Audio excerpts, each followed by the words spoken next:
ಎಲ್ಲರಿಗೂ ನಮಸ್ಕಾರ. ಇಂದಿನ ಈ ವಿಡಿಯೋದಲ್ಲಿ ನಾವು ರಾಮ್ಸರ್ ಸೈಟ್ಸ್ ಅಥವಾ ರಾಮ್ಸರ್ ಸಮಾವೇಶದ ಬಗ್ಗೆ ತಿಳ್ಕೊಳ್ಳೋಣ. ನೀವು ರಾಮ್ಸರ್ ಪದವನ್ನು ಕೇಳಿದಾಗ ನಿಮಗಿದು ಭಾರತದ ಯಾವುದಾದರೂ ಸ್ಥಳದ ಹೆಸರಿರಬಹುದು ಅಂತ ಅನ್ಸ್ಬೋದು. ಆದರೆ ಇದು ರಾಮ್ಸರ್ ಎಂಬುದು ಇರಾನಿನಲ್ಲಿರುವ ಒಂದು ನಗರದ ಹೆಸರಾಗಿದೆ. 1971 ಅಂದರೆ 1971ರಲ್ಲಿ ಸಹಿ ಹಾಕಿದ ಅಂತಾರಾಷ್ಟ್ರೀಯ ಒಪ್ಪಂದ ಹೊಂದಿತ್ತು. ಇದು ಜಾಗತಿಕ ಸಂರಕ್ಷಣೆ ಮತ್ತು ಗದ್ದೆಗಳ ಅಂದರೆ ವೆಟ್ಲ್ಯಾಂಡ್ ಸುಸ್ಥಿರ ಬಳಕೆಯ ಅಂದರೆ ಸಸ್ಟೈನಬಲ್ ಯೂಸ್ ಬಗ್ಗೆ ಸುಮಾರು 170 ದೇಶಗಳು ಈ ಒಪ್ಪಂದದಲ್ಲಿ ಭಾಗಿಯಾಗಿತ್ತು ಮತ್ತು ಅದನ್ನು ರಾಮ್ಸರ್ ಸಮಾವೇಶ ಎಂದು ಕರೆಯಲಾಗುತ್ತೆ. ಮೊದಲಿಗೆ ವೆಟ್ಲ್ಯಾಂಡ್ಸ್ ಅಂದ್ರೆ ಏನು ಅಂತ ತಿಳ್ಕೊಳ್ಳೋಣ.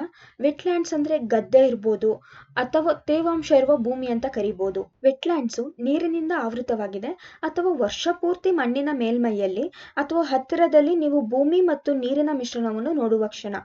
ಅದು ಭೂಮಂಡಲ ಮತ್ತು ಜಲ ಪರಿಸರ ವ್ಯವಸ್ಥೆಯ ನಡುವಿನ ಬಂಧುವಾಗಿ ಪರಿಣಮಿಸುತ್ತೆ. ಜೊತೆಗೆ ವೆಟ್ಲ್ಯಾಂಡ್ಸು ವರ್ಷ ಪೂರ್ತಿ ತೇವಾಂಶವನ್ನು ಹೊಂದಿರುತ್ತದೆ. ಅಂದ್ರೆ ಇದು ಜಲಸಸ್ಯಗಳು, ಕೀಟಗಳು, ಉಭಯಚರಗಳು ಅಂದ್ರೆ ಆಂಫಿಬಿಯನ್ಸು, ರೆಪ್ಟೈಲ್ಸ್ಗಳಿಗೆ, ಪಕ್ಷಿಗಳಿಗೆ, ಮೀನುಗಳಿಗೆ ಮತ್ತು ಸಸ್ತನಿಗಳು ಮತ್ತು ಅನೇಕ ಸೂಕ್ಷ್ಮ ಜೀವಿಯ ಸಮುದಾಯಗಳಿಗೆ ನೆಲೆಯಾಗಿದೆ.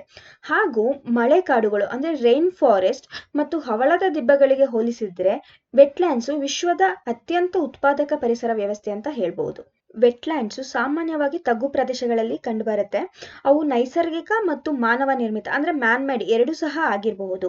ಅವುಗಳು ಕರಾವಳಿ ಅಥವಾ ಇನ್ಲ್ಯಾಂಡ್ ಅಂದ್ರೆ ಒಳನಾಡಿನದ್ದಾಗಿರಬಹುದು, ಪ್ರವಾಹ ಪ್ರದೇಶಗಳು, ಜವುಗು ಪ್ರದೇಶಗಳು ಹಾಗೂ ಮ್ಯಾಂಗ್ರೋವ್ಗಳು, ಡೆಲ್ಟಾಗಳು ಮತ್ತು ಸರೋವರಗಳು ಇದೇ ತರ ವಿವಿಧ ರೀತಿಯ ವೆಟ್ಲ್ಯಾಂಡ್ ಪ್ರದೇಶಗಳಾಗಿರಬಹುದು. ಹಾಗೆ ಭತ್ತದ ಗದ್ದೆಯಂತಹ ಕೃಷಿ ಕ್ಷೇತ್ರ ಕೂಡ ಗದ್ದೆ ಅಂದ್ರೆ ವೆಟ್ಲ್ಯಾಂಡೇ ಆಗಿರುತ್ತೆ. ವೆಟ್ಲ್ಯಾಂಡ್ಗಳಲ್ಲಿ ಶುದ್ಧ ನೀರು ಮತ್ತು ಉಪ್ಪು ನೀರು ಅಂದ್ರೆ ಫ್ರೆಶ್ ಅಂಡ್ ಸಾಲ್ಟ್ ವಾಟರ್ ಎರಡೂ ಸಹ ಇರುತ್ತೆ. ಈಗ ವೆಟ್ಲ್ಯಾಂಡ್ನ ಪ್ರಾಮುಖ್ಯತೆ ಬಗ್ಗೆ ತಿಳ್ಕೊಳ್ಳೋಣ. ಮೊದಲಿಗೆ ಇದರಿಂದ ಪ್ರಾಣಿಗಳಿಗೆ ಮತ್ತು ಸಸ್ಯಗಳಿಗೆ ಆವಾಸ ಸ್ಥಾನವಾಗಿದೆ ಹಾಗೂ ಇದು ಜೀವನದ ವೈವಿಧ್ಯತೆಯನ್ನು ಸಹ ಬೆಂಬಲಿಸುತ್ತೆ. ಹಾಗೆ ಅನೇಕ ಜಾತಿಯ ಪಕ್ಷಿಗಳು ಮತ್ತು ಸಸ್ತನಿಗಳು ಆಹಾರ, ನೀರು ಮತ್ತು ಆಶ್ರಯಕ್ಕಾಗಿ ಗದ್ದೆಗಳನ್ನು ಅವಲಂಬಿಸಿದೆ, ವಿಶೇಷವಾಗಿ ವಲಸೆ ಮತ್ತು ಸಂತಾನೋತ್ಪತ್ತಿ ಸಮಯದಲ್ಲಿ. ಹಾಗೆ ಸುತ್ತಮುತ್ತಲಿನ ಇತರ ಪರಿಸರ ವ್ಯವಸ್ಥೆಗಳಿಗೆ ಬಹಳ ಮುಖ್ಯವಾಗಿ ಪೋಷಕಾಂಶಗಳನ್ನು ಮರುಬಳಕೆ ಮಾಡಲು ಇದು ಸಹಾಯ ಮಾಡುತ್ತೆ ಮತ್ತು ಅವುಗಳು ಮಾಲಿನ್ಯಕಾರಕಗಳನ್ನು ಸೆಡಿಮೆಂಟೇಷನ್ ಅನ್ನು ಫಿಲ್ಟರ್ ಮಾಡುವ ಮೂಲಕ, ಸಸ್ಯಕ ವಸ್ತುಗಳನ್ನು ಕೊಳೆಯುವ ಮೂಲಕ ಮತ್ತು ರಾಸಾಯನಿಕಗಳನ್ನು ಬಳಸಬಹುದಾದ ರೂಪಕ್ಕೆ ಪರಿವರ್ತನೆಗೊಳಿಸುತ್ತೆ ಹಾಗೂ ನೀರಿನ ಗುಣಮಟ್ಟವನ್ನು ಸುಧಾರಿಸುತ್ತೆ. ಅಂತರ್ಜಲವನ್ನು ಪುನರ್ಭರ್ತಿ ಮಾಡಲು ಸಹ ಇದು ಸಹಾಯ ಮಾಡುತ್ತೆ. ಮ್ಯಾಂಗ್ರೋವ್ಗಳಂತಹ ವೆಟ್ಲ್ಯಾಂಡ್ಸ್ ಅಂದ್ರೆ ಗದ್ದೆಗಳು ಯಾವುದೇ ರೀತಿಯ ಪ್ರವಾಹದಿಂದ ತೀರವನ್ನು ರಕ್ಷಿಸುತ್ತದೆ.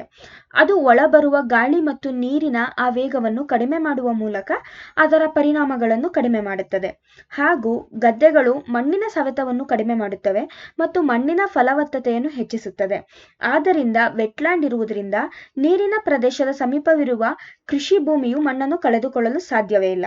ಹಾಗೆ ಕೃಷಿ ಉತ್ಪನ್ನಗಳು, ಕರಕುಶಲ ವಸ್ತುಗಳು, ಮರದ ಉತ್ಪಾದನೆ, ಔಷಧಿಗೆ ಬಳಸುವಂತಹ ಸಸ್ಯಗಳು ಹಾಗೂ ಮೀನುಗಾರಿಕೆ, ಬೇಟೆ, ತೇವಭೂಮಿಗಳು ಈ ರೀತಿ ಮಾನವರಿಗೆ ಜೀವನೋಪಾಯದ ಮೂಲಗಳನ್ನು ಒದಗಿಸಿಕೊಡುತ್ತೆ. ಈಗ ಈ ರಾಮ್ಸರ್ ಕನ್ವೆನ್ಷನ್ ಅಂದ್ರೆ ಈ ರಾಮ್ಸರ್ ಸಮಾವೇಶವು ಹೇಗೆ ಕಾರ್ಯನಿರ್ವಹಿಸುತ್ತೆ ಅಂತ ನೋಡೋಣ. ಮೊದಲನೆಯದಾಗಿ ಒಂದು ದೇಶವು ರಾಮ್ಸರ್ ಸಮಾವೇಶಕ್ಕೆ ಸೇರುತ್ತದೆ. ಅದರ ನಂತರ ವೆಟ್ಲ್ಯಾಂಡ್ಗಳ ಸಂರಕ್ಷಣೆ ಮತ್ತು ಅಂತಾರಾಷ್ಟ್ರೀಯ ಪ್ರಯತ್ನದಲ್ಲಿ ಪಟ್ಟಿ ಮಾಡಲ್ಪಡುತ್ತದೆ. ಒಂದು ದೇಶ ಸೇರಿದ ನಂತರ ಅದಕ್ಕೆ 3 ಬದ್ಧತೆಗಳನ್ನು ಪೂರೈಸಬೇಕಾಗುವ ಕರ್ತವ್ಯ ಇರುತ್ತೆ. ಹಾಗೂ ಒಂದು ದೇಶವು ತನ್ನ ವೆಟ್ಲ್ಯಾಂಡ್ ಪ್ರದೇಶಗಳಲ್ಲಿ ಒಂದನ್ನಾದರೂ ಅಂತಾರಾಷ್ಟ್ರೀಯ ಪ್ರಾಮುಖ್ಯತೆಯ ವೆಟ್ಲ್ಯಾಂಡ್ ಪಟ್ಟಿಗೆ ನೇಮಿಸಬೇಕಾಗುತ್ತದೆ.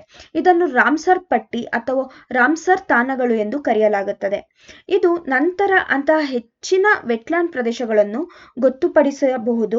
ಒಮ್ಮೆ ಒಂದು ದೇಶವು ರಾಮ್ಸರ್ ತಾಣಗಳ ಭಾಗವಾಗಿದೆ, ರಾಮ್ಸರ್ ಕನ್ವೆನ್ಷನ್ ಒಂದು ಭಾಗವಾಗಿರುವುದರಿಂದ ಒಂದು ದೇಶವು ಗದ್ದೆಗಳನ್ನು ಹೇಗೆ ಸಂರಕ್ಷಿಸುವುದು ಮತ್ತು ಸುಸ್ಥಿರವಾಗಿ ಬಳಸುವುದು ಎಂಬ ಜ್ಞಾನವನ್ನು ಪಡೆಯುತ್ತದೆ. ಮತ್ತು ರಾಮ್ಸರ್ ಸಲಹಾ ಕಾರ್ಯಾಚರಣೆಯ ಕೆಲವು ತಜ್ಞರು ಮತ್ತು ಅಧಿಕಾರಿಗಳು ಸದಸ್ಯ ರಾಷ್ಟ್ರಕ್ಕೆ ಭೇಟಿ ನೀಡುವುದು, ಪರಿಸ್ಥಿತಿಯನ್ನು ವಿಶ್ಲೇಷಿಸುವುದು ಮತ್ತು ಬೆದರಿಕೆಗಳನ್ನು ಹೇಗೆ ಎದುರಿಸಬಹುದೆಂದು ವ್ಯಾಖ್ಯಾನಿಸಬಹುದು. ಟ್ರಾನ್ಸ್ಬೌಂಡರಿ ಗದ್ದೆಗಳು ಮತ್ತು ಹಂಚಿದ ಗದ್ದೆ ವ್ಯವಸ್ಥೆಗಳ ಬಗ್ಗೆ ಸದಸ್ಯ ರಾಷ್ಟ್ರಗಳು ಅಂತಾರಾಷ್ಟ್ರೀಯ ಮಟ್ಟದಲ್ಲಿ ಸಹಕರಿಸುವಂತೆ ಮಾಡುತ್ತದೆ.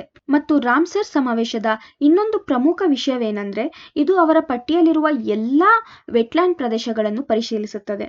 ಅದು ರಾಮ್ಸರ್ ಪಟ್ಟಿ ಪರಿಶೀಲನೆಯ ಪ್ರಕಾರ ಹವಾಮಾನ ಬದಲಾವಣೆ, ಮಾನವ ಹಸ್ತಕ್ಷೇಪ ಅಥವಾ ತಾಂತ್ರಿಕ ಅಭಿವೃದ್ಧಿಯಿಂದಾಗಿ ಯಾವುದೇ ರೀತಿಯ ಸುಧಾರಣೆಯಿಂದಾಗಿ ಗದ್ದೆಗಳಲ್ಲಿ ಪರಿಸರ ಬದಲಾವಣೆ ಕಂಡು ಬಂದಿದ್ದೇ ಆದರೆ ಯಾವುದೇ ಮುಖ್ಯವಾದ ಬದಲಾವಣೆಯಾಗಿದ್ದಲ್ಲಿ ಸಮಾವೇಶವು ಮ್ಯಾಂಟ್ರಿಯಾಕ್ಸ್ ರೆಕಾರ್ಡ್ ಅನ್ನು ನವೀಕರಿಸುತ್ತದೆ ಅಂದ್ರೆ ಬದಲಾಯಿಸುತ್ತದೆ.